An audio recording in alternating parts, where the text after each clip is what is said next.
back on.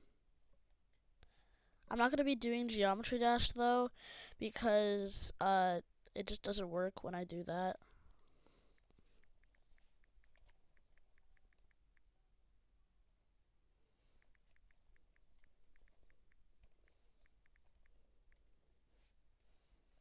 Okay, there, playing games with viewers. For some reason, it's only Geometry Dash that keeps stopping. What are you gonna play? Huh? What are you gonna play? I don't know.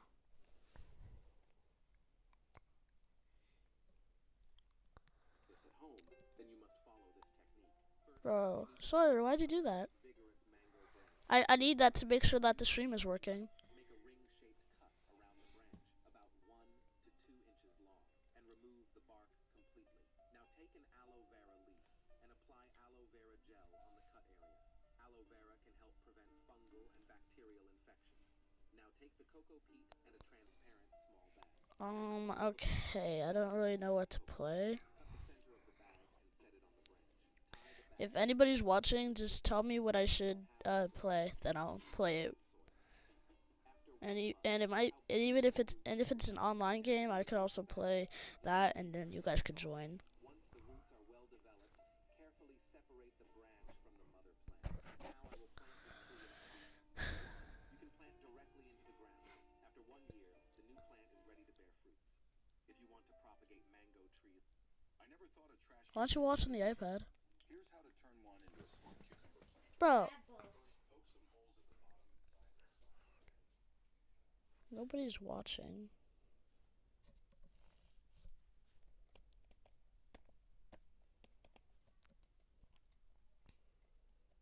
On every Protobro in my game Schmackle, there's a tube of liquid connecting to their brain. In fact, you can see it getting attached in the first room of level 1. But there's more to this than you think. The liquid flowing through this tube is called GERT. It powers the Protobro, but most importantly, it's human consciousness, meaning every one of them is possessed by a once living human. That's where you come in. When you put on your VR headset to play Schmackle, you are that human. See, Schmackle Inc. wanted them to have the reasoning and instincts of real people, but they didn't want these Protobros fighting back. So each one is heavily suppressed by built-in software. But J-Man, what happens when the spine gets disconnected?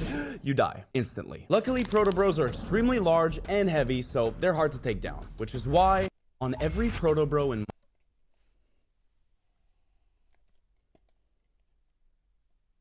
Look who it is, the so-called hero of Hyrule. Nice pajamas, Link. Did you raid Peter Pan's closet, or did Tingle lend you his favorite outfit? Tell me, Link, exactly how many innocent bushes did you torch today? Maybe take a break from terrorizing wildlife and stick to what you're best at. Awkwardly shuffling around in 4 directions at the speed of boredom. Face it, you're so forgettable that parents everywhere still think your name is Zelda. Maybe toss on a dress and some makeup and pay Ganon a friendly visit. Who knows? A little charm might finally save Hyrule, especially since you got those awesome conversation skills. Careful, everyone. Link might give us the silent treatment. Oh wait, that's just his entire personality. And congrats on the Switch 2 upgrade for Breath of the Wild. Last time I slogged through Korok Forest, it felt like playing GoldenEye at 14 frames per second. Now at least I can beat the game and still end up disappointed by the ending. Ah! Look who it is, the so-called hero of Hyrule. Nice pajamas, Link. Did you raid? Goodbye, Look who it is, the so-called hero of Hyrule. Nice pajamas, Link. Did you raid Peter Pan? Goodbye, Kitty has to go. Thank Allah! Amogus. on every Mr. Pig had to eat 1,000 pounds of eggs every single day. His pursuit of eggs had reached its pinnacle. His alarm clock at home was a custom-made egg shape. Even his buttons resembled little sunny-side-up eggs. His room was plastered with various egg pinups. In his eyes, the whole world only had 2 colors, yellow and white. Most shockingly, in order to satisfy his cravings, Mr. Pig actually married a hen. On this particular day, Mr. Pig arrived at the restaurant as usual and ordered his 1,000 pounds of eggs. As the eggs eggs were brought out plate by plate, the table was soon piled high with dishes. Just as he was about to order another platter, a figure suddenly appeared at the door. Her stunning silhouette instantly entranced Mr. Pig. Miss Pheasant had an incredibly sexy figure, and her pair of dewy, alluring...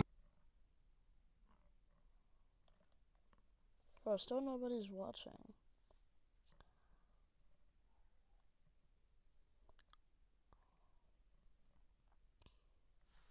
Where's the sun? Oh, I'm pretty sure it should be up there. Where's the sun? It'll probably come back. Oh my gosh, what is that? Whoa! Run! Run! Where's the sun? Bro, those are mine! Sorry. Thank you. Oh, come on! Nope. I can't decide whether I should pick this one or that one. Pick this one. Okay. I can't decide. And here you go. Thanks.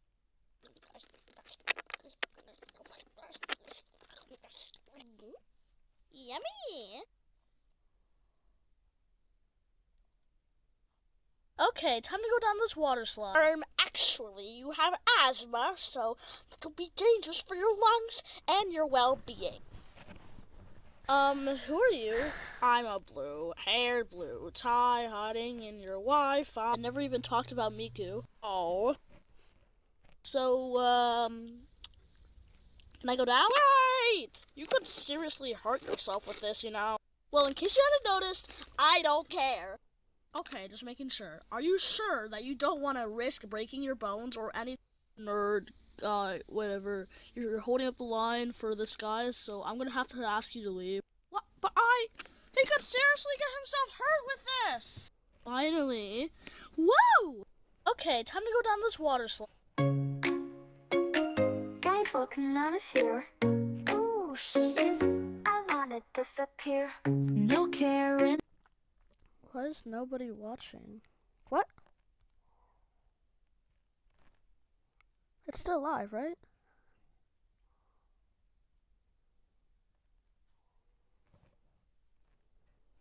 It's still live, right? Oh, okay, it is.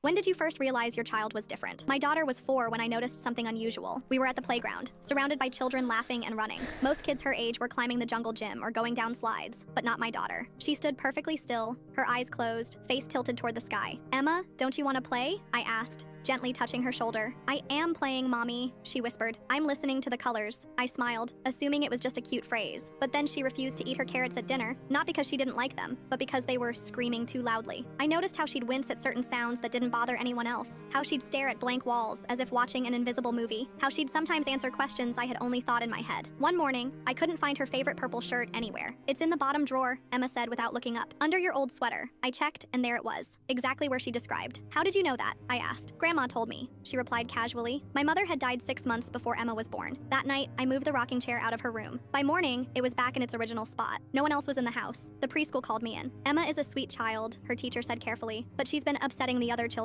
She explained how Emma had told a little boy his dad wasn't coming home. The next day, his father was unalived in a car accident. At home, things escalated. She drew pictures of people I'd never seen. She woke up screaming about fires and floods that appeared on the news days later. She knew things about our family history that I'd never told her. I was terrified, and I felt completely alone. My brother suggested I take her to a specialist. After several evaluations, the doctor said, "Your daughter has heightened perceptual abilities." I spent the next 2 years learning everything I could about children with psychic sensitivities. I adjusted our home to minimize sensory overload. I learned to believe her warnings, to document her predictions. She started to flourish. By 7, she was helping locate missing objects. She could describe emotions in colors that made perfect sense once she explained them. Then came the nightmares. She drew the same image repeatedly, a dark shadow hovering over her bed. "It's coming for me," she whispered. "It wants to take me away." I consulted spiritual advisors, paranormal researchers, medical doctors. No one could explain what was happening. I began to doubt everything. Maybe I'd encouraged this too much. Maybe I should have normalized her instead of treating her as special. My faith transformed completely. I used to believe the world operated in predictable predictable ways. Now I lived in constant uncertainty, sleeping beside her bed. What kind of universe would give a child this burden? Allow her to see beauty and horror beyond what others could perceive, then leave her defenseless against it? As months passed, she became withdrawn. The medications made her foggy and distant. One night as I tucked her in, she suddenly grabbed my hand with surprising strength. "Mommy," she said, her eyes clear for the first time in weeks. "I need to tell you something important." "What is it, sweetheart?" I asked, my heart racing. "I'm not going to be here much longer," she said calmly. "But it's okay. I'm just going home." "This is your home," I insisted, fighting back tears. She smiled sadly.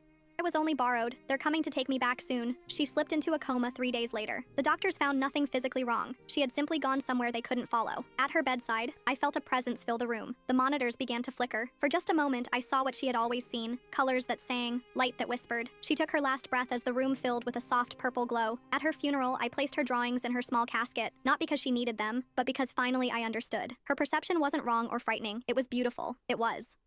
When did you first realize your child was different? My daughter was 4 when I noticed something unusual. We were at the playground, surrounded by children laughing.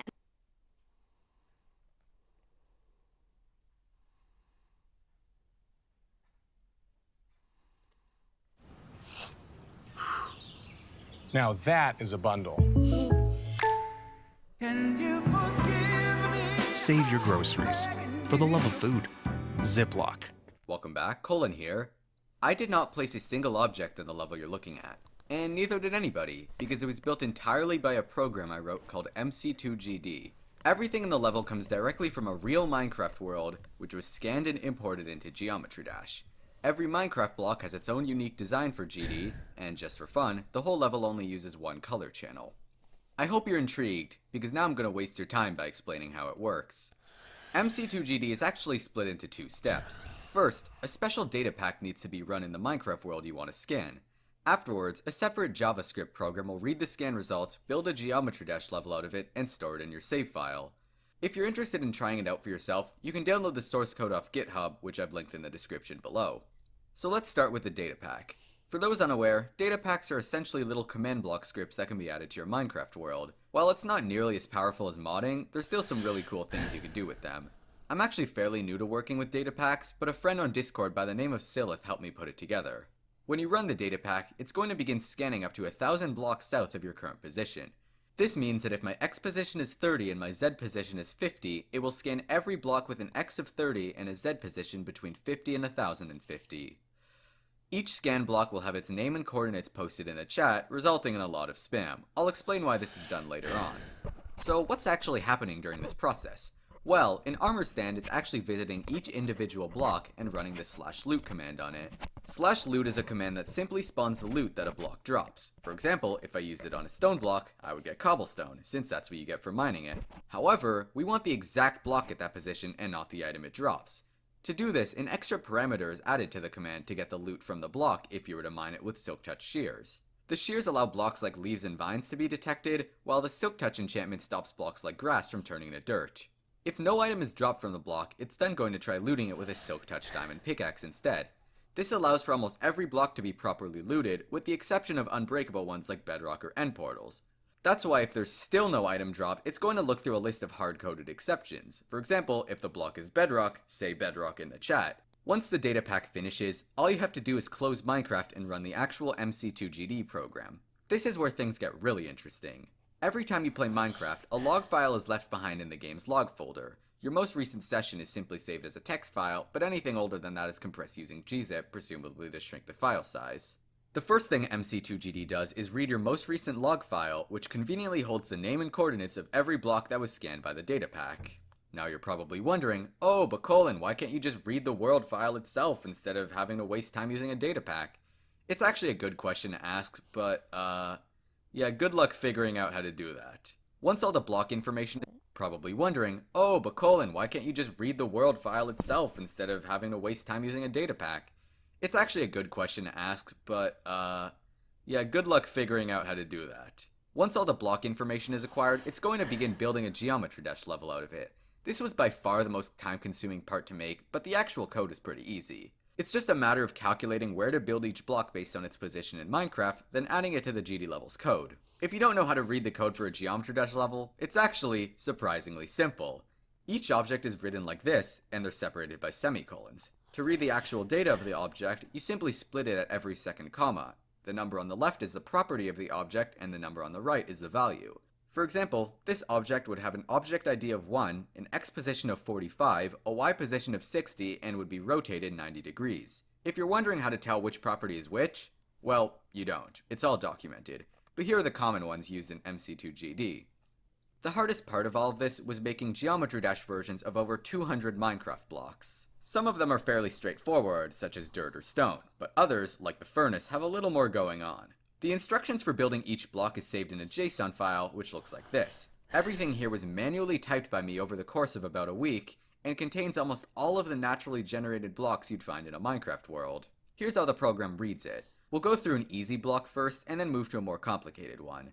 Let's start with the grass block. Right off the bat, it can be split into two different properties, ID, which is the ID of the Geometry Dash object, and C, which is the color. Every object in Geometry Dash has its own unique ID, which we can use to specify which object we want to place. There's no way to see the object IDs in-game, but I wrote a program to build a level that conveniently shows all of them. The grass block has an ID of 952, which would be this one, and sure enough, it works out pretty well. Now for the coloring.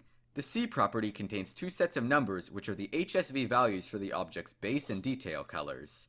Every object with a C value is red by default, but is then recolored using HSV. It's a lot more convenient than making hundreds of color channels. Once the object is correctly recolored, you have yourself a happy little grass block. Now for a more complicated block. How about the red mushroom? First thing you'll notice is that it's actually split up into three different objects. The IDs for them are 1767, 909, and 1608. Let's go one at a time. 1767 is the stem of the mushroom. It doesn't have a C value, so as a result, it stays as the default white color. It has an R value of 90, which means that it should be rotated 90 degrees. And it has a Y value of -11, which means that it should be moved 11 spaces down, which is the equivalent to pressing the down button 5.5 times. The next object has an ID of 909. It has a C value, but since it's 0, it just stays as red. The Y value of -4 moves it down 4 spaces, and the S value of 0.7 scales it down to, you guessed it, 0.7.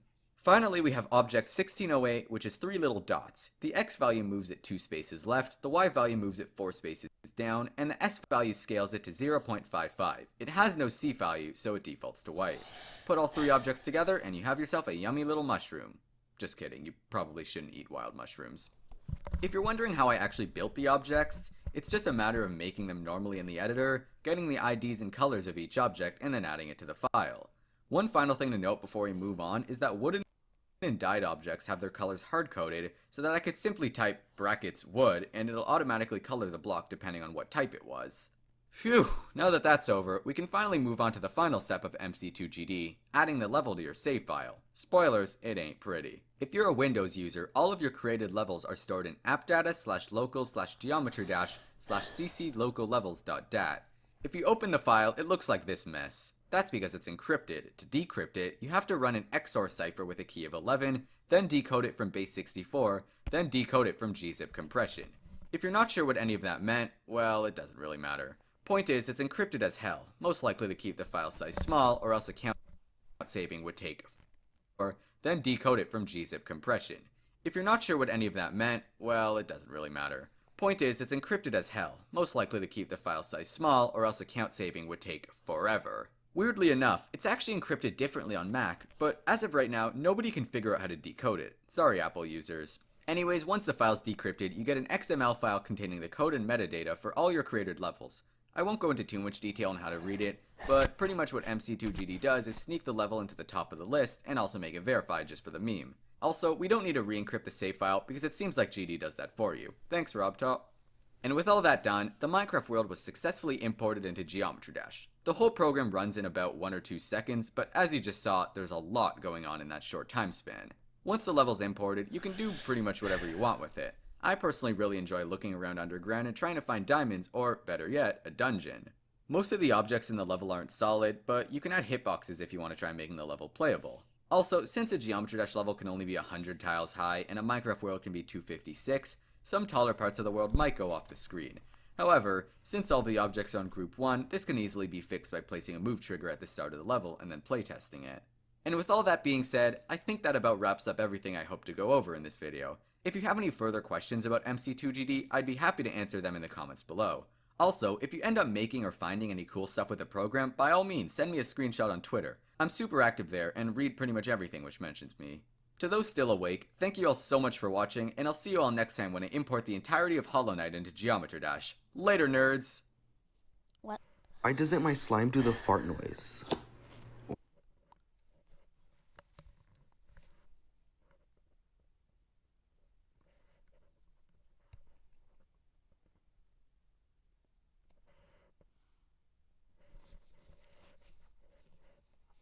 That's creepy.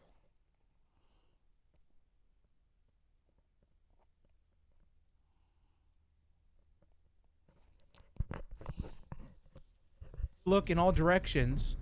Okay, we can look out the window. A world without waiting. Smith, examination room 6. Garcia, examination room 12. O'Connor, examination room 2. You're gonna be parents. Great. When, Doctor? Now. Congratulations. They're twins. Hello. Table for 4, please. Of course. Here you are.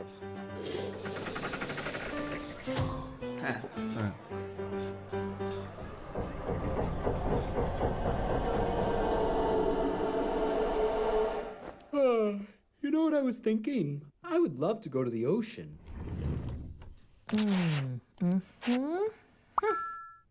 We're leaving now. Are you ready? Oh, so much weight. Huh? Oh, so much weight I will gain if I keep eating.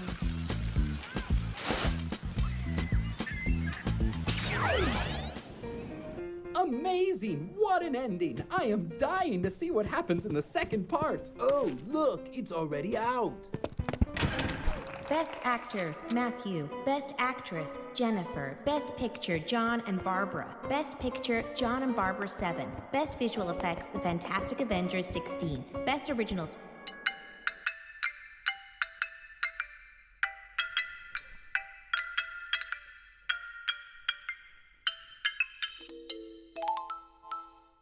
And that's what I've been practicing. Did you like it? Bravo, honey. Bravo. It's the best xylophone solo I've ever heard. The end.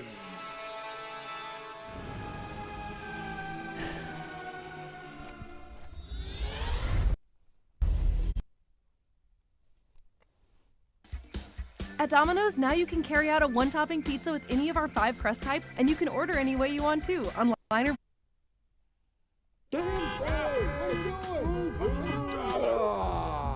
When will they invent flying cars?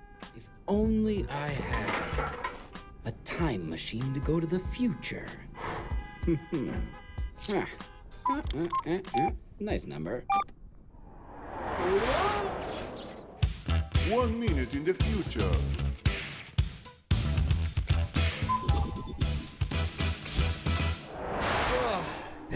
Cars, flying cars. Here.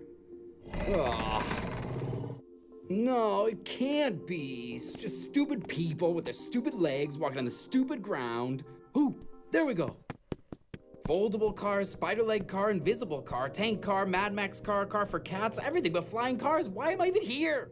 Incredible, right? 2091 model, 3 tons of solid steel, one of the fastest cars on Earth. Earth? But it's $22.99. You should be selling flying cars like this, but floating. Ugh, no one buys these antiques anymore. Now we recycle them to make something much more useful.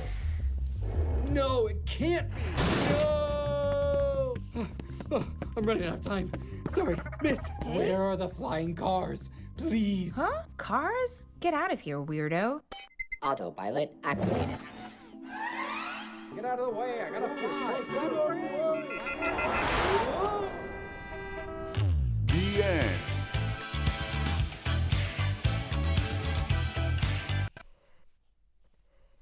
A world without fruit. So, be at ease. You are welcome here. But under no circumstances can you eat this delicious, shiny, and tempting broccoli. Nah, don't Don't worry about it. I've got to go, but don't you dare eat it, okay? Dear Diary, this is Newton. Today, under this tree, I feel like a very important discovery awaits me. Transcendental, even. But I still don't know what it... You have received a blow of the highest gravity. That's it. Gravity! I have to go to my studio right away. Sir, you have severe head trauma. You can't leave. Kids, what do you want to drink? I have garlic juice, potato juice, fish juice. For the gentleman, a refreshing lentil ice cream. And for the lady, your carrot split. Yesterday we presented the revolutionary MyPhone 18, but it's no good anymore. Because today we present to you the even more revolutionary MyPhone 19. You can get it tomorrow for only $25,000.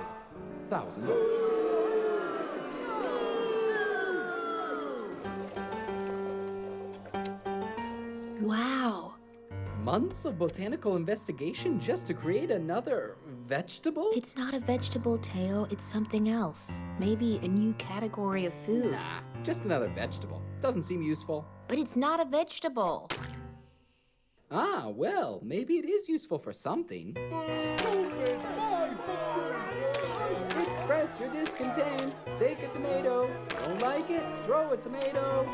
The end.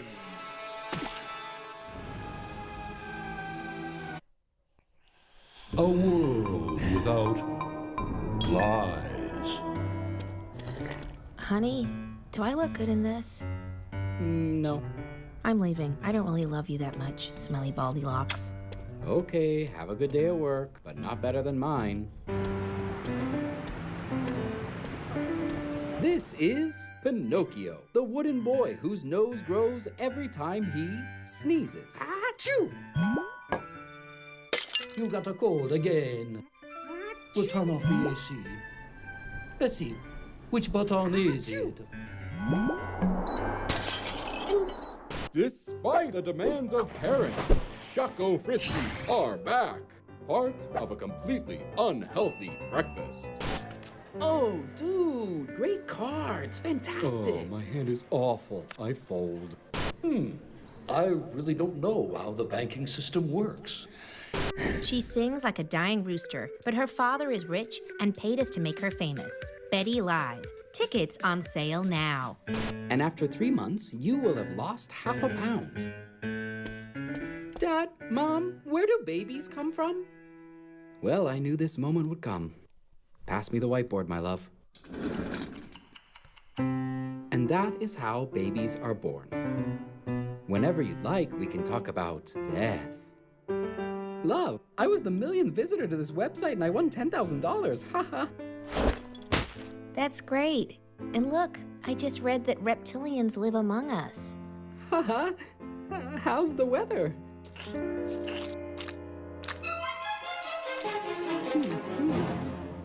The end.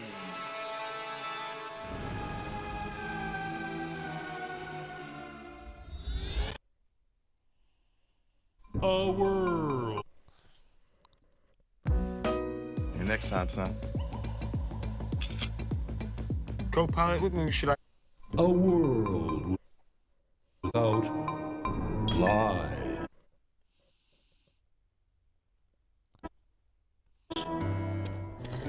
Honey? A world without maps. Captain, you take this area. Lieutenant, you take this one. And the rest of you, cover all of this area. Now, paint. No one crossed the line, huh? Let's see. Point to where Italy is. Over there. Ah, close, but no. You get an F.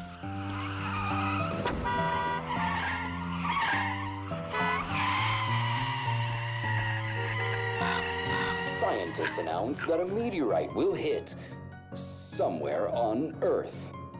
In other news, After his international tour, the president of Switzerland couldn't figure out how to get back to his country. And now he is president of Jamaica. On my back, I have a tattoo of the exact place to find the treasure. The X marks the spot.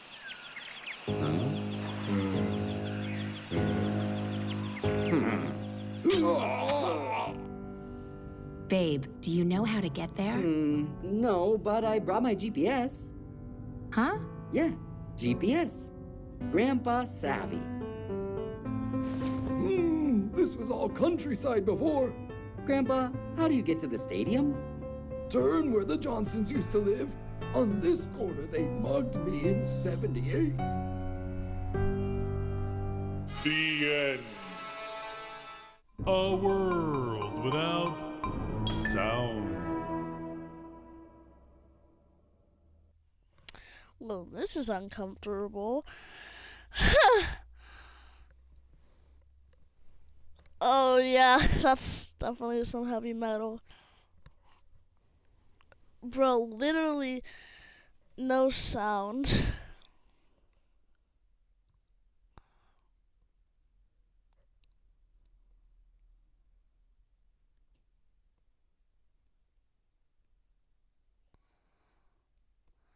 Bruh, if there's no sound, then how is there English? How is there language? Because, like, without sound, the language wouldn't be able to develop.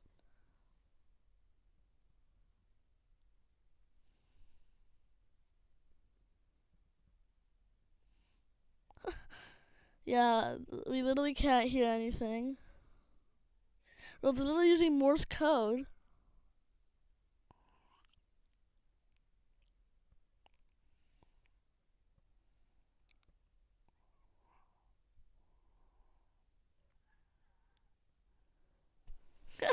Yeah, that's hilarious. Could they at least add something else than just no sound at all?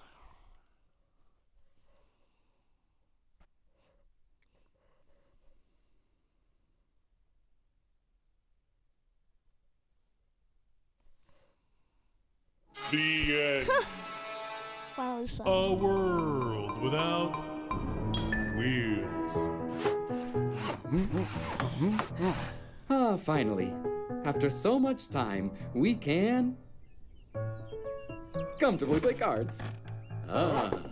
Shall we bet something?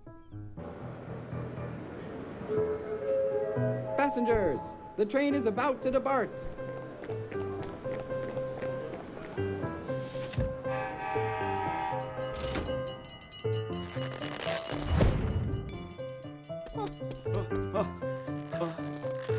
In 15, we shoot another.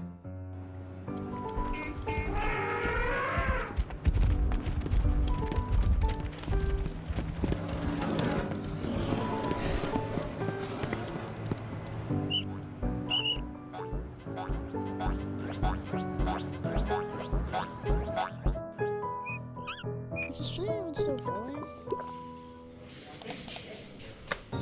Breaking news.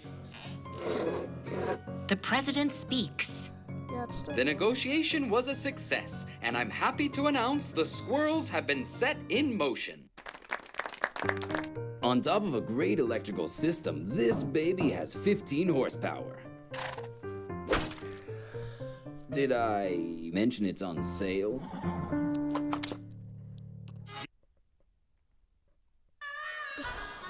This morning calls for sausagey, pancakey Jimmy Dean griddle cakes.